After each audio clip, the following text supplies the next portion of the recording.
There comes a moment in every person's life, quiet yet powerful, when we stop trying to endure, explain, or fix anything.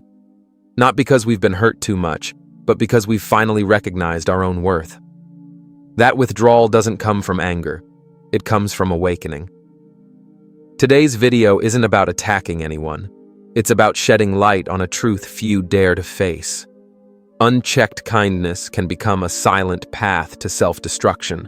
If you've ever felt emotionally drained or manipulated by people who always made you feel like you were the problem, stay with us until the end of this video. We're not here for drama. We're here for clarity. If what you're seeking is emotional healing, inner freedom, and a way out of a toxic relationship, this is the place for you. Hit subscribe and join us on this journey back to yourself, where you no longer need permission to be at peace. You are not weak, you just loved too deeply. The world may look at you and wonder, why didn't you leave sooner? But they don't understand that sensitive souls, those full of compassion, don't walk away because they're hurt. They walk away when they no longer recognize themselves. You tried explaining, fixing, staying silent. You hoped that if you just loved harder, held on a little longer, things would get better. But love cannot heal someone who doesn't want to be healed. And your kindness was turned into a weapon used against you. Manipulation doesn't always wear a scary mask. Sometimes it comes wrapped in sweet words laced with criticism, in an apologetic gaze after each time they hurt you, in phrases that make you question your own emotions. You're too sensitive. I was just joking. Or worse, if you really loved me, you wouldn't make me feel guilty like this. At first, you thought it was love, but later you realized it was a silent psychological war where you were the only one fighting. Awakening doesn't come all at once. It arrives in tiny cracks. One day you notice your smile is no longer real. One night your tears no longer come from anger, but from exhaustion. One time you fall silent, not out of fear, but because you know no explanation would ever be enough. That isn't collapse, that's awakening.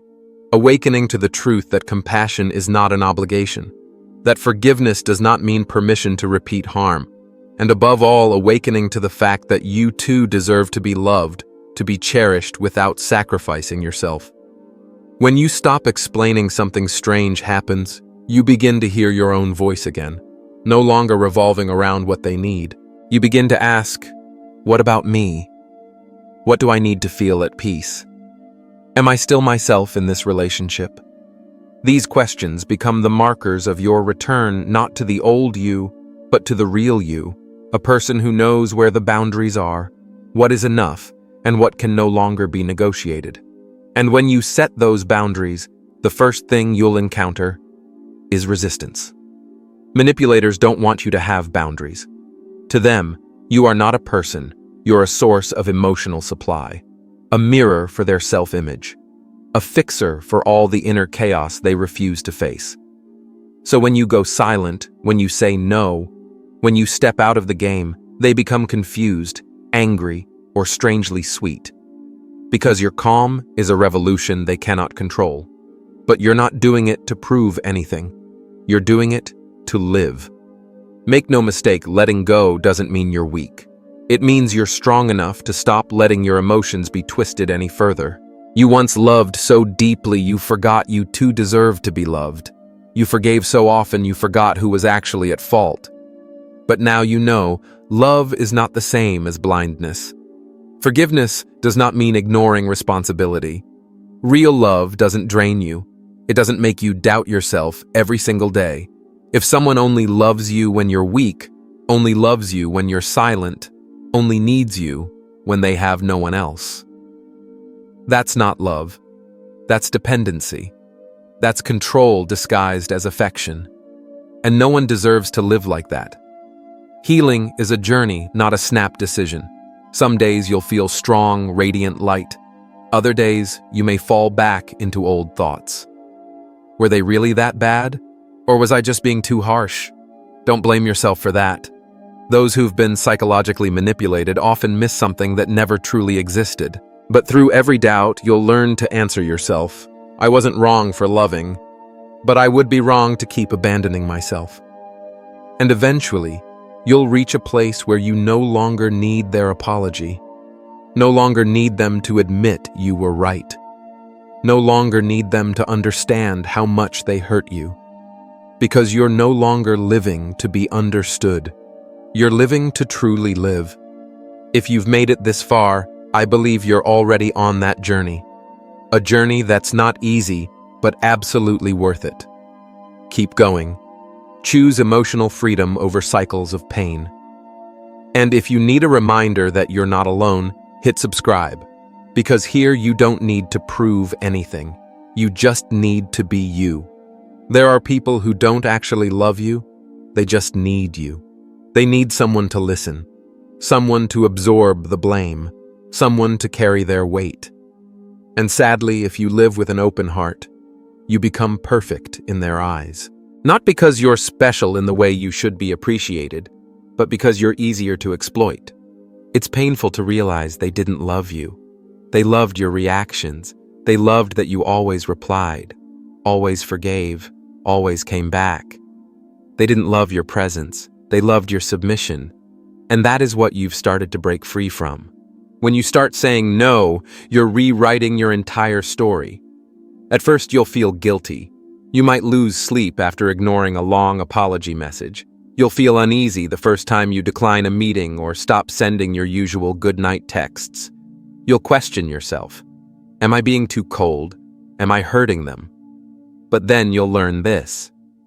The person who hurt you never lost sleep over you. You are not being cruel. You're simply starting to love yourself for the first time in a long time. When you go silent, they'll panic. They'll try every tactic to pull you back into the cycle. Apologies that feel scripted, sudden memories of the good times. Vague questions like, "Are you okay?" But you've changed. Your silence is no longer a sign of pain, it's a declaration of power. You don't need to shout, you don't need to explain, you just need to stand still and they'll know they no longer have control over you.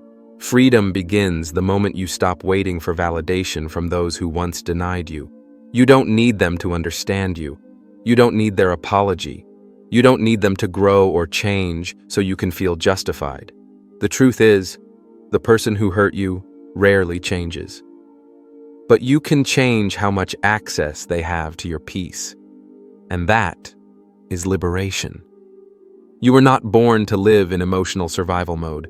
You were born to breathe freely, to love in freedom, to be seen and chosen every single day, not just when they're lonely, not just when you're useful.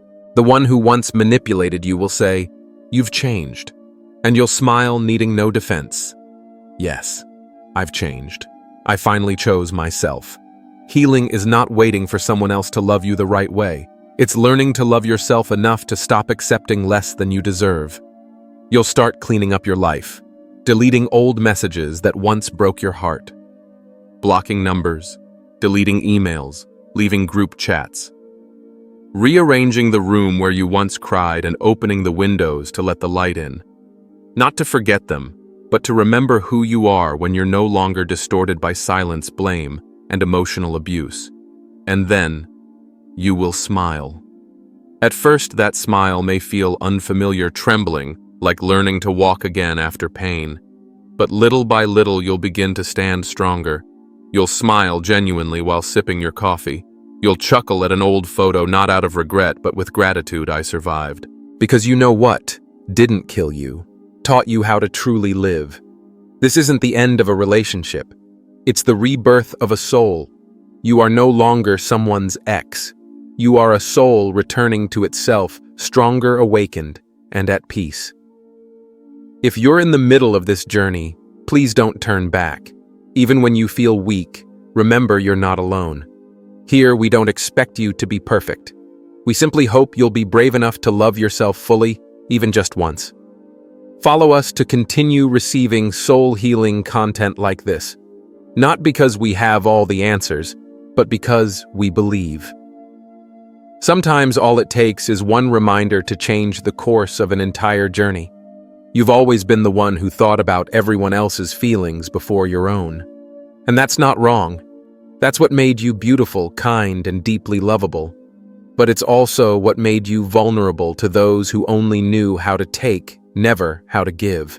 When you walked away, you didn't just leave a relationship. You stepped out of a version of yourself, the one who always said yes, always doubted, always feared being misunderstood or abandoned. And now, you're slowly rebuilding your true self, gently, honestly, and without rushing. The hardest part wasn't saying goodbye to them. It was saying goodbye to the illusion that you needed them to be happy. You once believed that if you loved enough, if you were good enough, patient enough, they would see it and they would change. But the painful truth is, love cannot save someone who doesn't want to be saved. And so now you're learning how to love without forcing, loving yourself unconditionally, loving relationships that are healthy, not dramatic, loving peace more than tear-filled intensity. As you begin to rebuild your life, you'll face a certain emptiness. No more morning texts, no more long nights of fighting or making up, no more feeling needed. At first it will feel hollow, but soon you'll realize the emptiness isn't what's scary. What's truly scary is filling it with the same old mistakes. Let that emptiness become sacred space where you can breathe, reflect, and plant something good.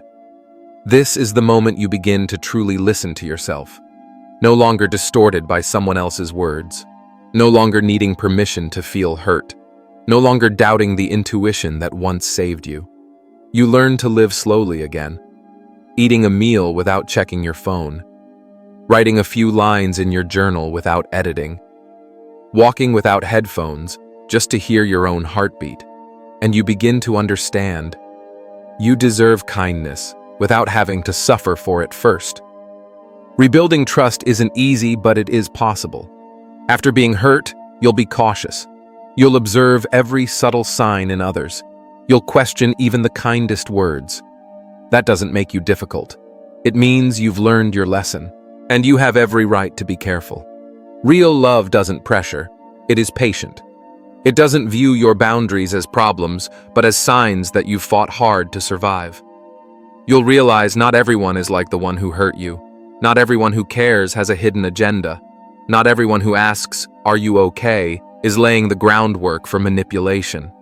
There will be someone who respects your silence, doesn't demand instant replies, never uses your past against you, and you will learn to give again, but this time not out of fear of abandonment, but from a place of wholeness within. As you come back to life, you'll no longer crave to impress.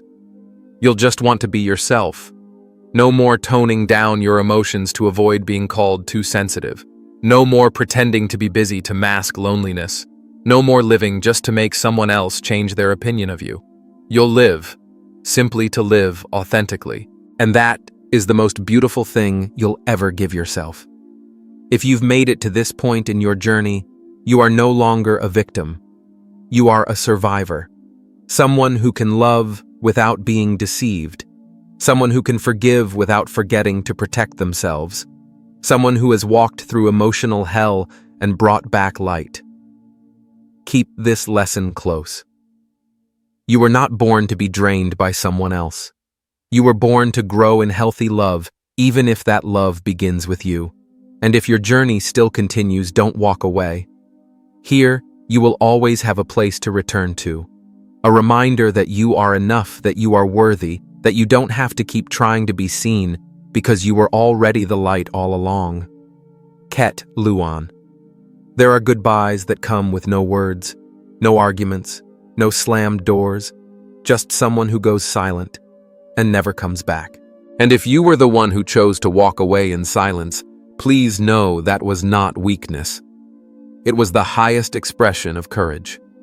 Not everyone is strong enough to let go, not out of anger, but from the deep knowing that their worth no longer depends on someone else. That silence is not emptiness. It is fullness, full of everything you've learned, endured, and overcome. It is the moment you no longer need to win justice, no longer need to prove anything to the one who hurt you, because now you understand peace is the most beautiful form of justice. Don't let the loneliness of the early days lead you back to what once made you lose yourself. You've come too far to turn back. You've grown too much to keep trying to please someone who never truly saw you. You're no longer the person they could manipulate, no longer the one who loved blindly, no longer the weaker version of yourself. Now you are someone who has learned to choose peace over drama, clarity over endless confusion. And if you're on that journey, the journey of returning to yourself step by step, then congratulations. Even if you're moving so slowly no one notices, even if you've only just begun to whisper, "Do I deserve a healthy life?" Know this, you are the answer. You are worthy. You can rise again. And you don't need permission to be free. If these words have touched something deep inside you, then don't walk away in silence. Click subscribe and stay with us. Here, you don't need to hide your tears. You don't need to prove how strong you are. You just need to be yourself. And that in itself is the most beautiful thing. You survived. Now, it's time to truly live. And this time, live for you.